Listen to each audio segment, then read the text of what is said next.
Okay. Good evening, everyone. My name is Karina Ramirez. I am calling from West Palm Beach, Florida, the lands of the Seminole Taino Tequesta people. And we're excited to start the February call and with our guest speaker tonight.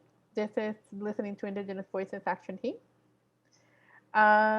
I want to give the floor to Kathy so that she can introduce our guest speaker for tonight. Thank you, Karina. And we have an hour, um, and I'm going to, before I introduce Stephanie, I'm going to give you a learning tip, a learning opportunity. You will see that the Listening to Indigenous Voices Action Team does not go straight. We're new. We didn't go straight to environmental subjects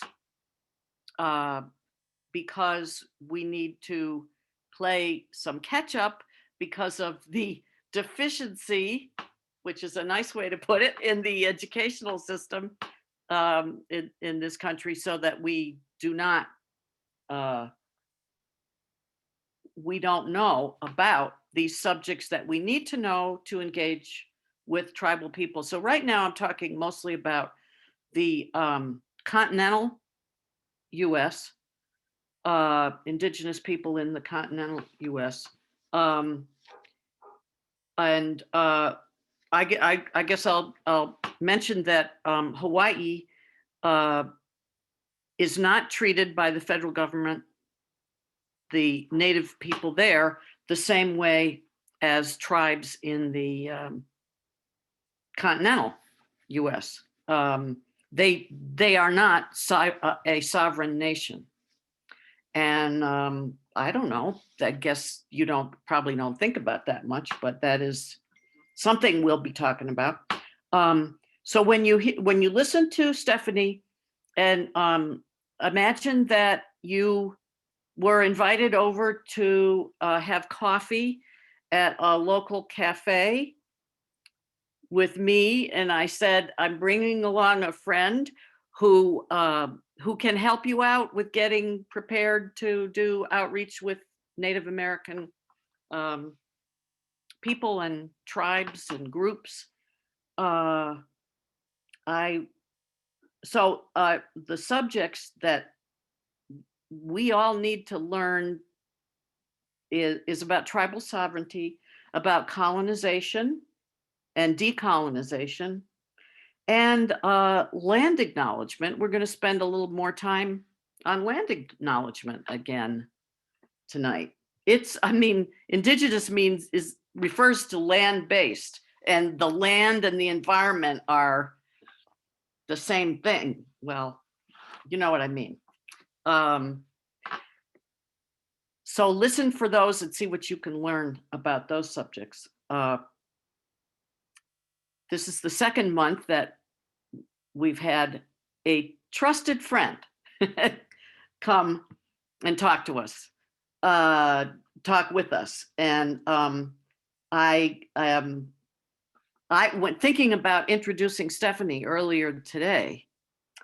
I remembered, well, just this one thing, and I told her about this.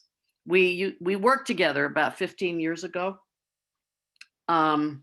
And Stephanie was down the hall a little bit, and she was the one who was notified when there was a suicide or a suicide cluster on a reservation. And I remembered how peripherally I could see, and she worked with one other person in the office, so it would be they would gather together the helpers on that reservation that she had already started to nurture, but it wasn't like she had the network figured out. It would be, she would get in touch with the people that she trusted and say, okay, it's time. whether they felt they were ready or not, right, Steph? And you probably didn't feel ready. And I just remembered that her compassion was as wide as can be. And she's now, I see that we haven't worked together for about it's been 7 or 8 years. And she now works for the Office of Public Instruction for the state of Montana. Good for the state of Montana. And it's with Wellness with Youth. And I let her explain more about that. And thank you, Stephanie. So you can have a virtual cup of coffee while or not virtual, while we're talking. I'll turn it over to you. Thank you.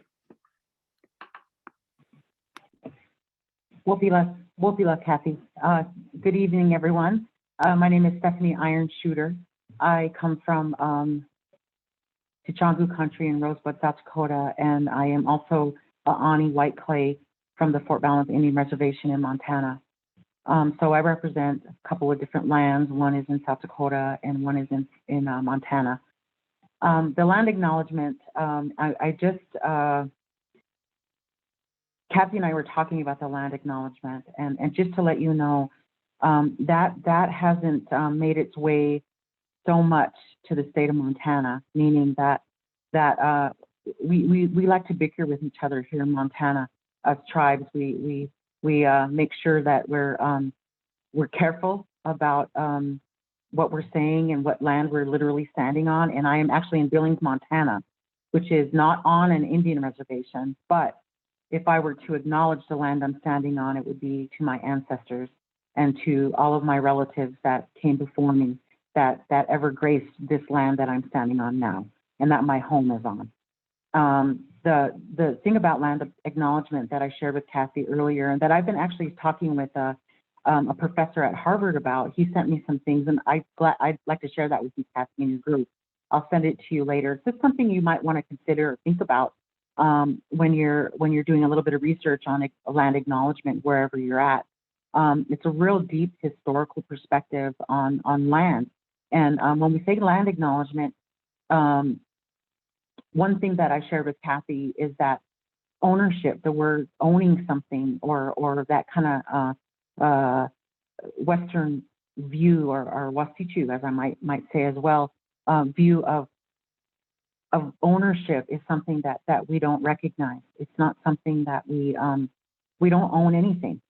That's why saving money even is something that's not that important. It's we live in today, and right now, in the moment, right now. Not to say that we don't plan, not to say that we don't take the past into consideration when making decisions.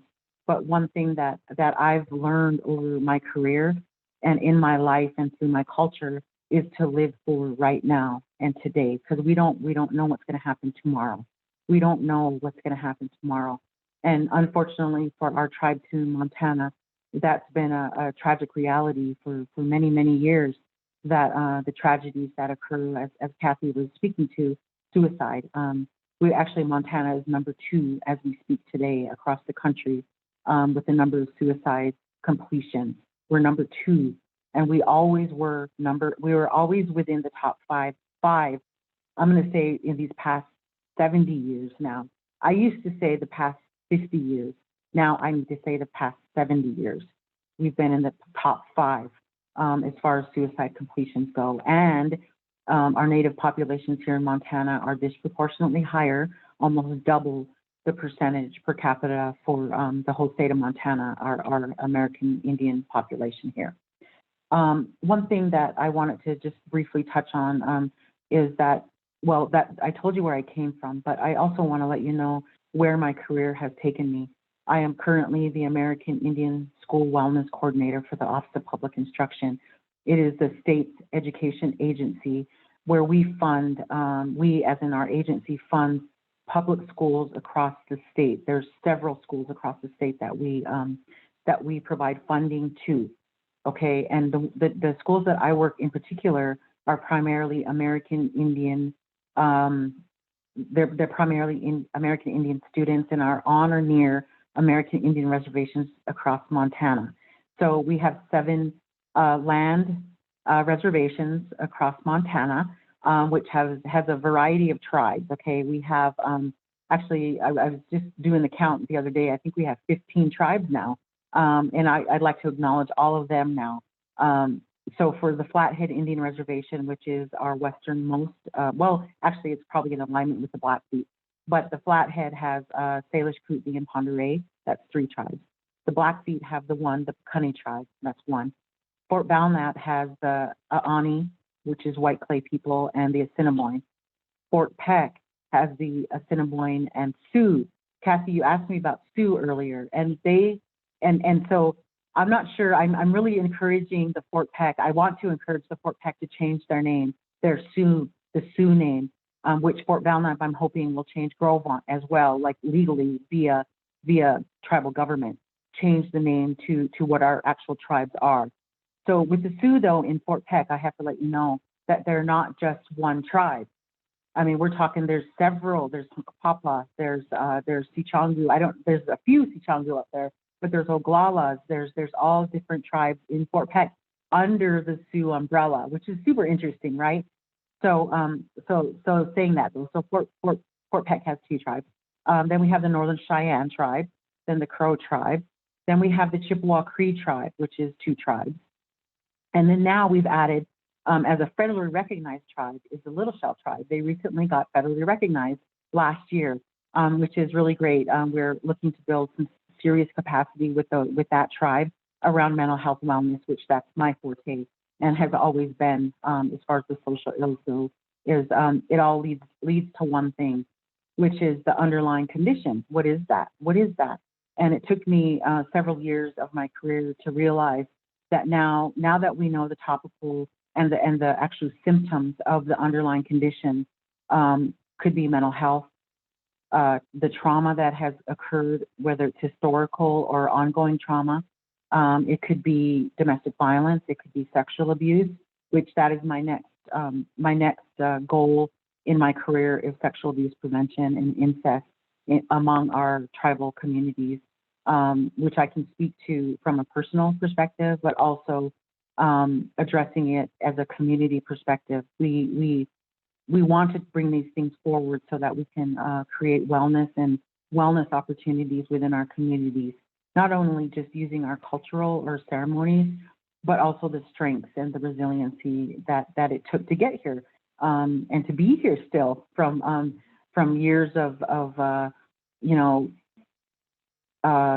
the westward, the European movement trying to do away with, I guess, our culture, meaning genocide. I mean, really, it really is. I mean, if you don't know the history of the tribes on this continent, then I can certainly answer any questions that you have about the movement and the plains where I'm from, the plains and the region where I'm from. We're the last to be colonized because it came from all around the United States. If you look at the map, you'll see Montana, South Dakota, North Dakota, Wyoming, Idaho, our region here, the Great Northern Plains.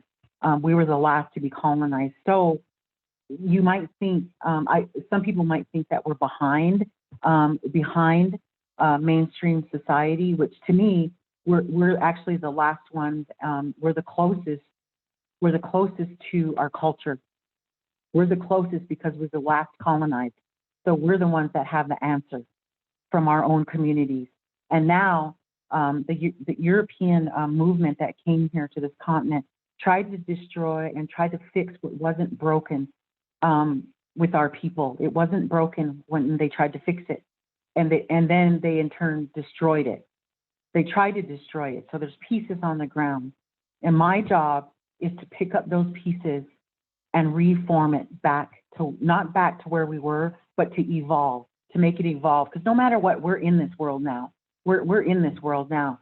So we have to pick up the pieces and keep moving forward, which we've always done. We've always done that.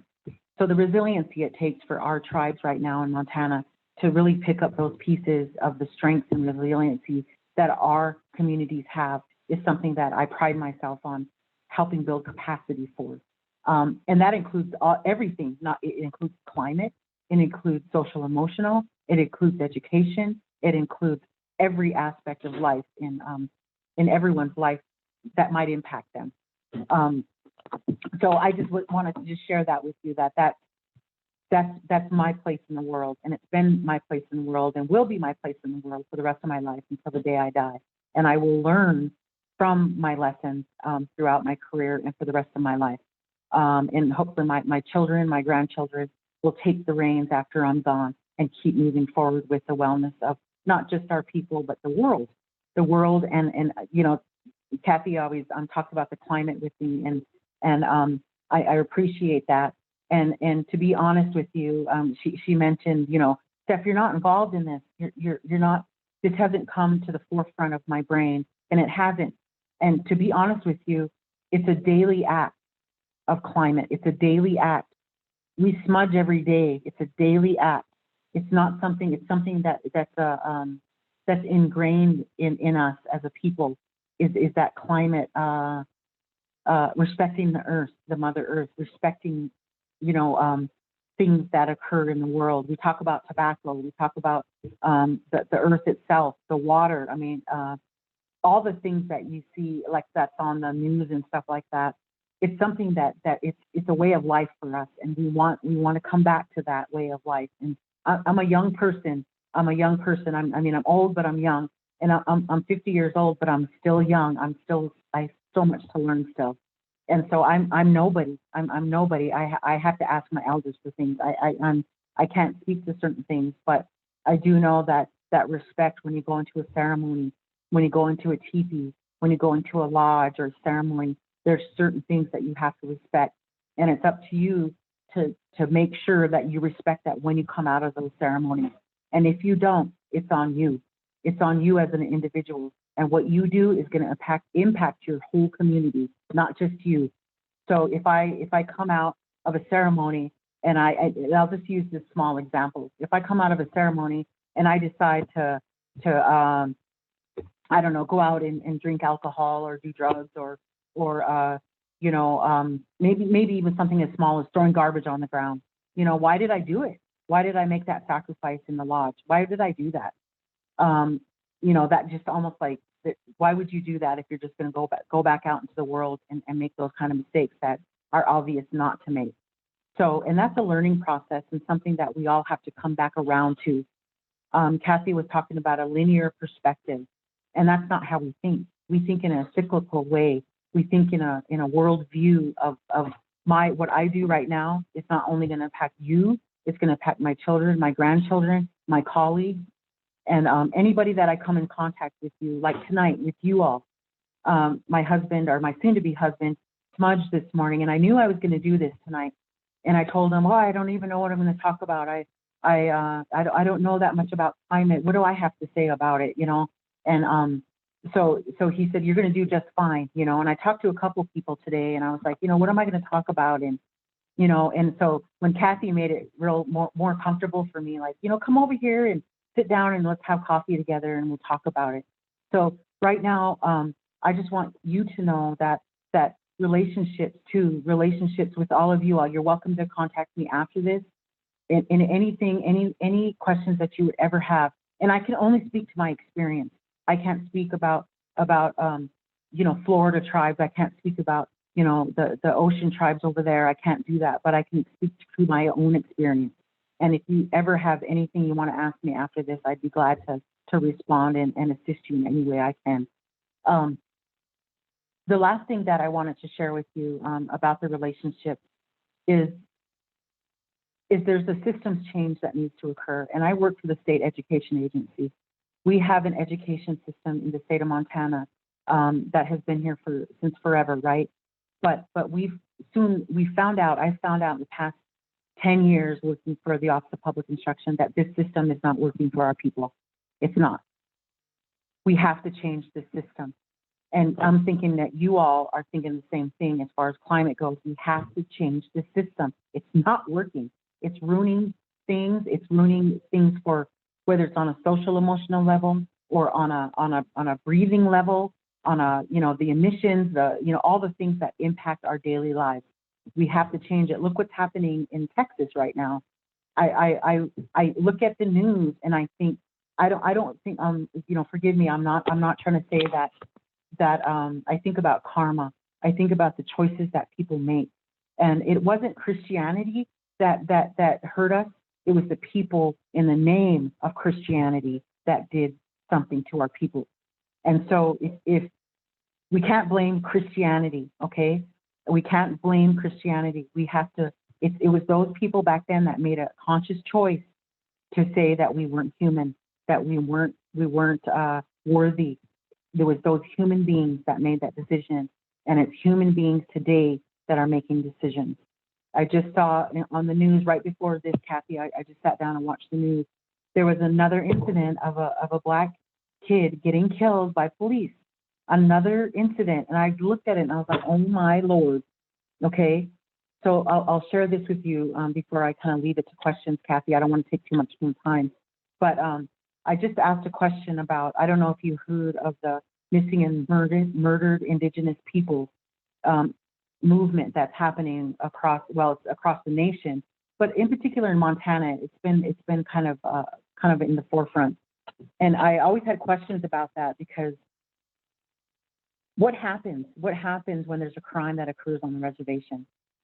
What happens if there's a murder or a rape or domestic violence or incest? Okay, what happens?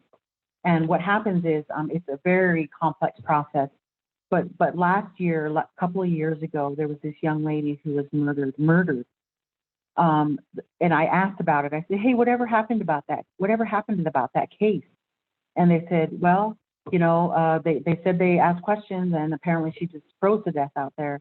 So I don't know what the autopsy said or anything like that. And I said, well, so are you telling me that I can go to a reservation and I can murder somebody and I can leave the reservation and probably nothing will happen? And sadly to say, that's probably a yes. And because of the safety, the law enforcement, I'm not blaming anybody. I'm just saying that there are a lot of loose ends and we don't have enough safety people, law enforcement that could really look into it in a really good way and find out what happened to this young lady. She left behind children. My own brother was murdered going on 11 years ago. My own brother was murdered on the reservation, and they caught the guy. He served 72 months in jail for killing my brother. But it's just like those things that happen on a daily basis that we watch, we see every single day. How do you help a kid or a person say, education is important, the climate is important, listen to me about the world out here, when those kids are worried about the next meal they're going to have, their basic needs aren't met. And I'm not trying to sound poor. The other thing that's resilient about our kids is that we have a familial grounding, a community grounding. When I go home, I get to go home. I get to go home and see my family. I get to go home and I get to see my family. We just came from Rocky Boy this past weekend, and it was our first singing for Sundance this past weekend. And we got to go into the lodge. And because of COVID, it was packed in there. We had our masks on, and I said, oh my God, I'm not going in there. I just dropped my food off that I cooked and left. But to sit on and look on and listen to the songs for the Sundance coming this summer, it just like centers you again. It centers you again. And that's what we live for. I live for that kind of stuff so that I can come back out here and help our people come back to balance. And that's what we need. There's always going to be good and bad. We talk about balance in our world. And one thing that one of my mentors had told me, he told me that Wakan, it's called Wakan. It means good and bad. There can't be one without the other. And so the balance, that's why you have to have balance. It can't be perfect. You're going to still have people who are going to make mistakes. And you're still going to have people that do bad things. But as long as there's that balance pulling at the other side, we're going to be all right. Everything's going to be all right. And I really feel strongly about that. And these kids that we work with give me hope. When I could still see the light in their eyes, that gives me hope. They still have hope. And I'm still going to help them as long as they have the light in their eyes. And that's what I get to see when I go home to the reservations. When I see those little babies eating in the cafeterias or walking down the hallways, I look at them and I ask them about themselves. And it's those deep, deep relationships that I get to have with all the tribes in Montana that really blesses me and gives me the opportunity and I'm humbled by the fact that they allow me to come on to the reservations and help and be a part of their communities. And I just want to say Wopila all across the nation for that, to put it out there, that I get to have the blessing to be able to do that in my work that I get to do. I'm just trying to think of anything else. Did I miss anything, Kathy, about what I said? I wanted to ask, though, I would like to leave it open, and I want you to ask any questions that you have. And what are your expectations for this diversity group? What are you thinking about it? And Kathy mentioned protocols. I thought I was going to talk about tribal protocols. Now, as you all know, in whatever lands you come from, each tribe is different. So it's just like going into someone's home. When you go to a reservation, it's like going into someone's home. So if I came into your home, if I came into Kathleen's home, Kristen's home, Amelia's home, William, Tamara, Nan, Kathy, I go into all your homes. I knock on the door. I'm not going to just go in your home and say, oh, we got to eat, and go dig around in your refrigerator or just help myself or lay down and go to sleep. I'm going to stand at the door and I'm going to watch. I'm going to listen. I'm going to feel it out. I'm going to think. I'm going to ask permission. Kathy, you're going to say, come in, would you like a glass of water? And this is what tribes do. They'll sit and they'll watch you. They'll sit and they'll watch you, and they'll watch for the protocol. Either you know it or you don't, and they'll watch you. They're not going to call you out on it, but they're going to watch you. And I'd like to be a part of your education on going into any of our reservations that you want to go on to in Montana. I'd like to be a part or a liaison for you. I'd like to be a part of that process for you and be a liaison for you, so that I can educate you, so that you could go in the most respectful way possible on any of our reservations here in Montana. So just think of it that way. If you're going into someone's home, when you cross that border onto the reservation, you're going into someone else's home. And I mean, literally going into someone else's home. And they'll know that you don't belong there. They'll know that you're not from there. And I've gotten that myself, going onto different reservations. On Fort Belknap, I go in there and I own the place, okay? My family's from there. I own the place. So I can not say whatever I want, but in a sense I can. I can go in and I can say, I need a meeting for this or whatever. But when I go on Fort Peck or Browning, I know my place, and I'm very careful what I say, what I do, and who I talk to. So that was something that Kathy had mentioned before about the protocols. So I'd be happy to help any of you with that process, and this whole team too. Dr. Macias, I'd like to help with that. So I'm here for you, and if you have any questions now, Kathy, I'd like to, help in any way I can.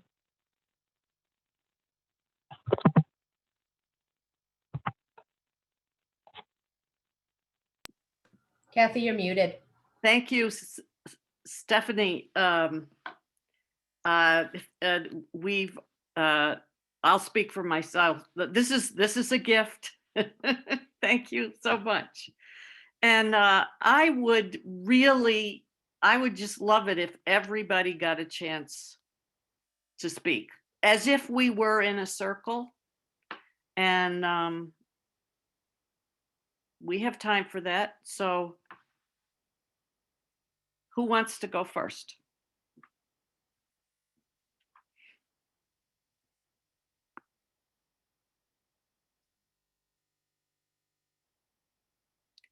I'll start us off.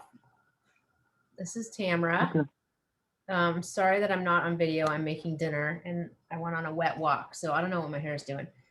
But it's nice to see you all. And do you go by Stephanie or Iron Shooter? I just am wanting to know how to refer to you.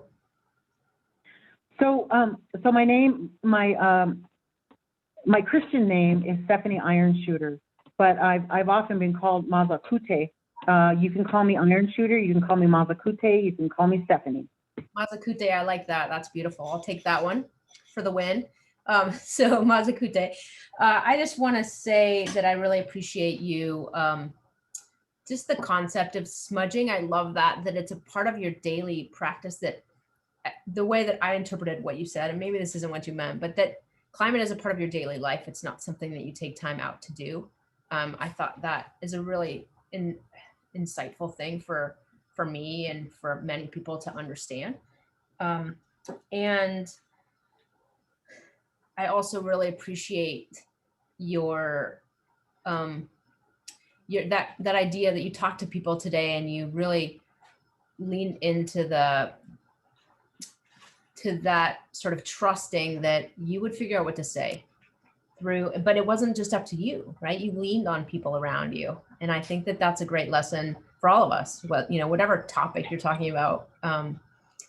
And the last thing that I want to say is I just really want to reiterate, like I said in the chat, your generosity to serve as a guide and a liaison for us. And I think that I don't know if this is a space for questions, but I'll just leave this as a question that you can speak to or somebody else can speak to is, one of the things that I've learned in my short time of learning about Indigenous issues, or I don't know the better word, but learning about Indigenous culture and the rights and the wrongs and things like that, and social justice issues, is not to look to others to educate us as white people. Us as white people, I say, I'm a white person, I'm non-Indigenous, and so one of the questions I end up having when I hear you make that offer is, there's a part of me that feels like, I guess the answer to my question is, well, if somebody offers to do that, then that's okay. Of course, it's okay for us to accept your help, your support. We just can't expect it. So that's the way I'm understanding that. And I don't know if anybody wants to add anything, but I just really, really appreciate that, because I have, we planned a regional conference I'm the regional coordinator for the Greater Pacific Northwest region, which includes Oregon, Washington, Idaho, Alaska, and Hawaii. And we worked really hard to have an Indigenous, a big Indigenous component of our regional conference. And we didn't want to do it by ourselves. And so we looked to some Indigenous people around our region, and we ended up having a connection to a man named Robin White. And I just really appreciated his, he let us make mistakes, and he would also teach us. And I had a point where I was going to why I was telling you about that. But I think it was, there were other people that weren't willing to help us. And they looked at our organization and they said, yeah, you guys aren't ready. You still have a lot to figure out. So we're not ready to work with you yet. And I, in that process, I learned that it's individual. It's like you were saying, I love that metaphor of like, showing up at the door. You're not just going to waltz right in and assume like, oh, you're Indigenous, so I understand. You're Native, so I understand, because I've learned a little bit about other things. So I'll stop there. Thank you very much. Thank you, Tamara. You're welcome.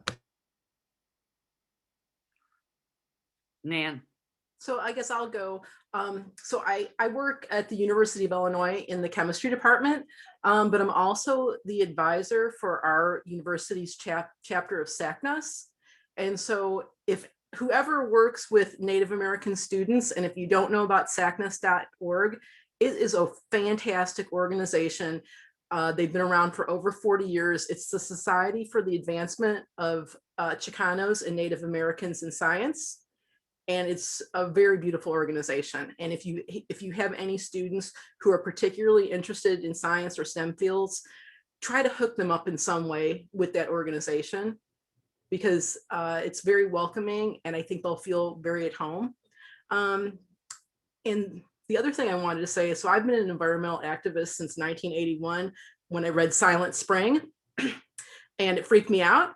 And I was in high school, and it was just like, so anyway, so I've been pretty involved in the environment and activist stuff. And I mean, for me, I think, especially like first world countries, like the two big issues that I see contributing to climate change are people consuming too much.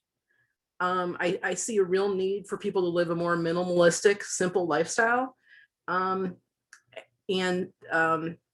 The other thing is, and this is big cities, first world countries, people are really disconnected from nature, really disconnected from nature.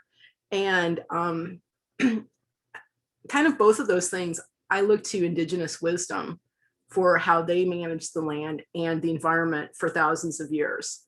And I really wish more people would do that. And so I think that's a really important, for the Native American community, I think that's like really something that they should be amplifying a lot. Maybe they are, maybe, you know, but because I just see a lot of people just totally disconnected from nature. They eat at McDonald's, you know, all the time. They don't grow their own food. And they have no idea about how their food is produced or where it comes from or anything. You know, they don't really spend much time out in nature looking at a tree or a leaf or a butterfly or something like that. So those are some of my comments. So thank you. It's nice seeing everybody tonight. Thanks, Nan. I can follow that if no one else wants to speak at the moment. Hi, I'm Amelia. Hi. I just want to say, first of all, that I respect you so massively, and I'm so grateful that you decide to take time out of your day to chat with people and educate people about some really difficult issues and issues that I'm sure are painful to speak about sometimes. So thank you. I wanted to also just comment on how gentle you are with your words. I imagine it's hard to imagine, but if I'm trying to empathize, there must be a lot of anger that's trying to get at you, and that doesn't come through. You're so incredibly gentle, especially when you're talking about Christianity. And I learned recently that literally our laws state that it's okay that we colonized because we're giving you the gift of Christianity, and that still holds true. Like, that is literally our legal system right now. Like, that's what's justifying this country to exist on indigenous land, is like, well, we're giving you the gift of Christianity, so it's okay. Which is so absurd and so wrong and so backwards. And the work that you're doing in education is really inspiring. I like to think that, I know that it sounds like you're focusing on education within indigenous communities, but I like to think that education also on the national scale is becoming more and more aware of these issues and of the reality of the United States being a colonizer nation and so aggressively committing this genocide. So thank you. Thank you, thank you, thank you, thank you. I respect you so much. And I'm really glad that you took time to speak with us. I really appreciate it.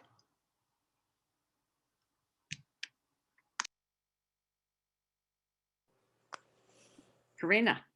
Yeah, I wanted to follow up with Emilia's comment, and I wanted to also, thank you for just the opportunity to have us, listen to you and learn from your experience. I resonated, and I was thinking about this because I visit different types of. We have what we called affinity groups, different affinity groups throughout Citizen Climate. So I've been listening lately a lot about what people are saying and what's impacting their different communities. And I couldn't help connecting.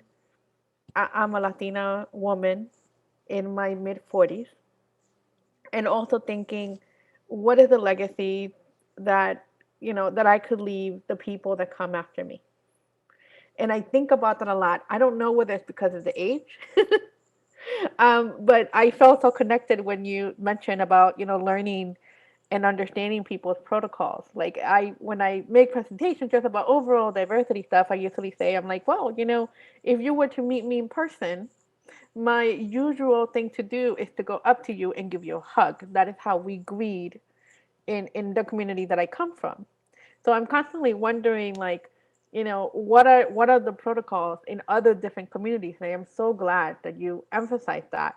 So I think I'm gonna go spend some time learning about the inhabitants of where I live, and just learning what is the proper protocol from the communities where in latest lands that I inhabit. So thank you for pointing that out.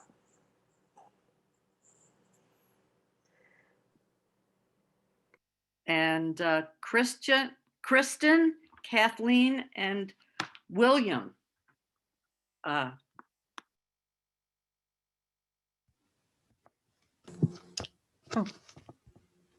ahead, Kathleen. Okay, I'm Kathleen, Sister Kathleen. And I asked Kathy if I could join this group because I know zero and have zero experience with Indigenous people. Wrong. I grew up in Lewistown, Montana, small town, and there are Métis Indians there, but we called them half-breeds. And that was, that's my experience. And so I have grown up definitely with prejudices in terms of Indigenous peoples. So I'm here to learn. And thank you, Stephanie. And especially what Karina just mentioned about going into somebody's home and knowing protocol. Thank you. Thank you.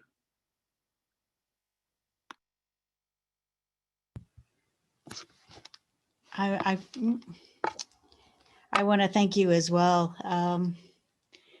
It's hard to have to teach people how to be, and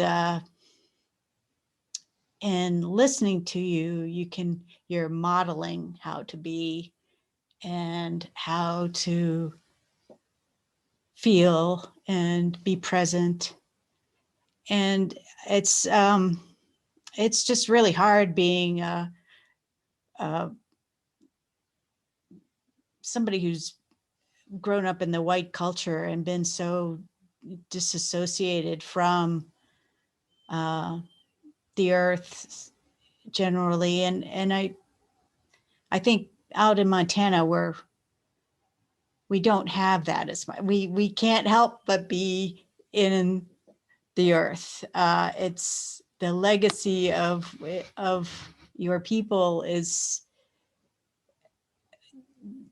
the land is not totally destroyed here. It's so beautiful here, and we have so much to, we can feel the earth here. We're so lucky, and I feel like I have so much to learn. And I'm so grateful to you for sharing yourself tonight. I really thank you for that. and I really respect and just am jealous of the family that you have. And we have, CCL was created a little bit of a family for all of us. And of course I have my own family. But I think there's a sense of, I have a friend who works a lot with people on Fort Peck, and she's a SoCal girl, and she's authentic as she is. But she went up there and they're like, what? You don't have any kids? What? You don't see you don't have siblings. You don't like, who are you? How can you be a person in the world without this support system, without all the people that are part of people's lives? And so it's just knowing that it's so neat to meet people from different cultures and different perspectives, and to try to learn how to be respectful, because that's am totally sure that I've bungled. I know I have bungled things completely before. And but it feels really good to be open and open up to people. So thank you so much. Thanks, Kristen and William. You can speak or not. Yeah, can you hear me? Yeah. Okay, thank you. I was having some microphone issues.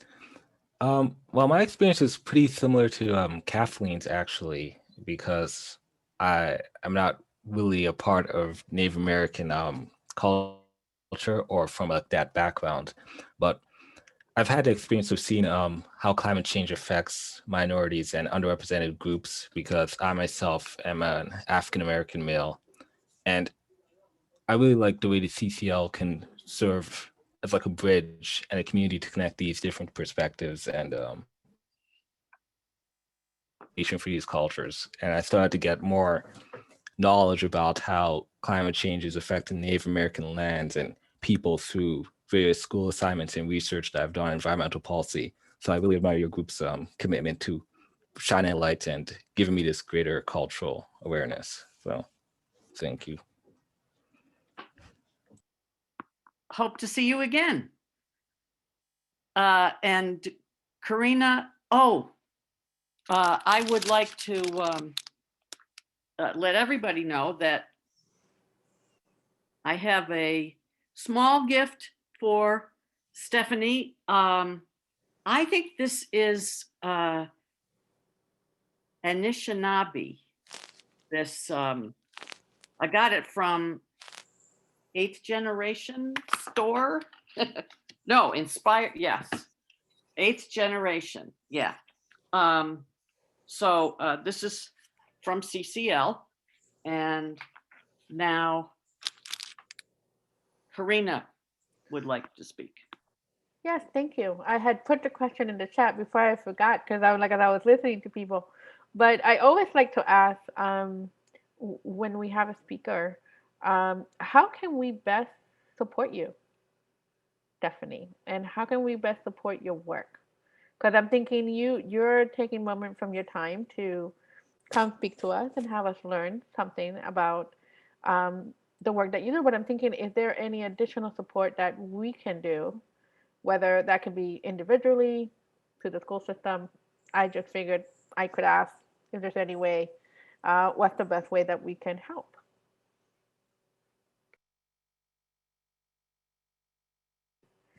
You're muted, Stephanie.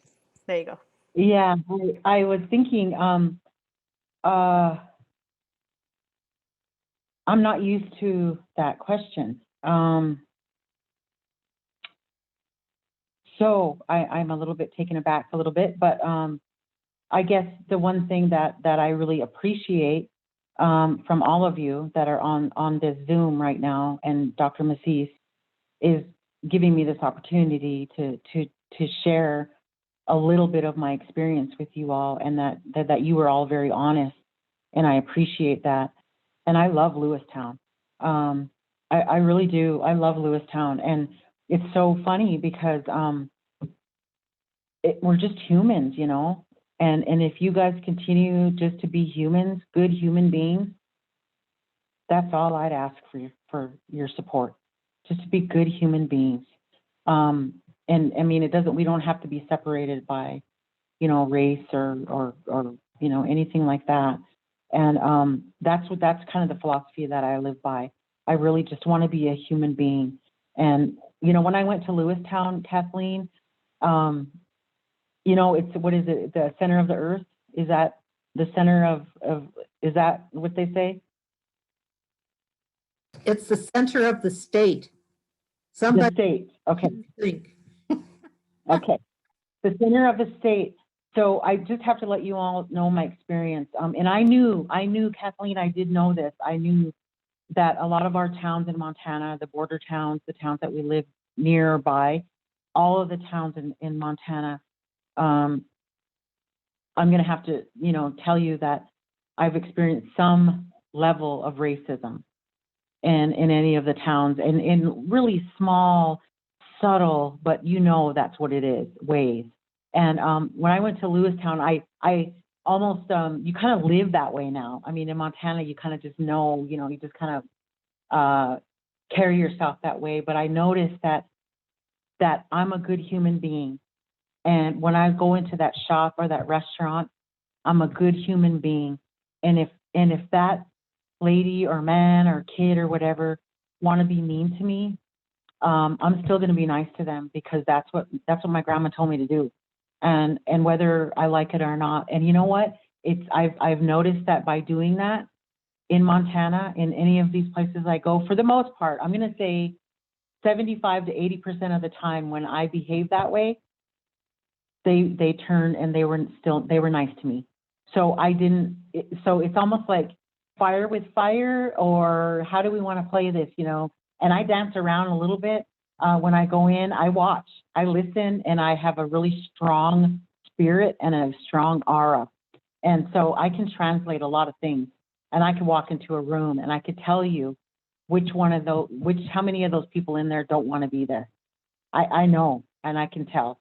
And so I was raised and born that way, to be that way. So just to be the best human being that you can be in the world that you're in, and the people that you come across, that grocery store clerk, that bus driver, that the person on the street, that I don't know. I don't mean give money or anything. I just mean to be a nice human being.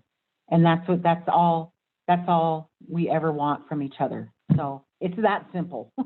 I really do think that. So that's my ask.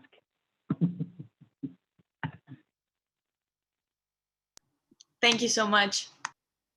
Thank you. And our next meeting with the speaker will be March 22nd. And it's Don Wetzel Jr.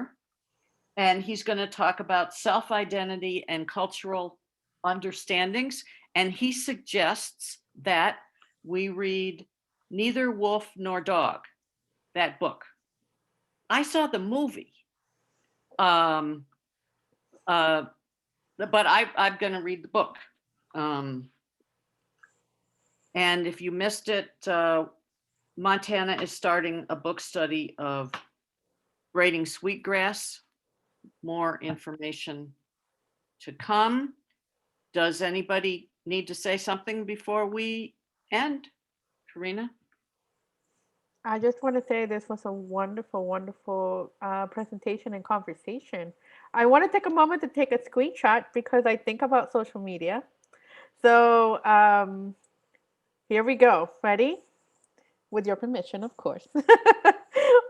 1, 2, and smile. 3. One more just in case. 1, 2, and 3. Okay, let me check. Let me make sure. Because sometimes I take them and they don't show up. Yep, they showed up. Okay.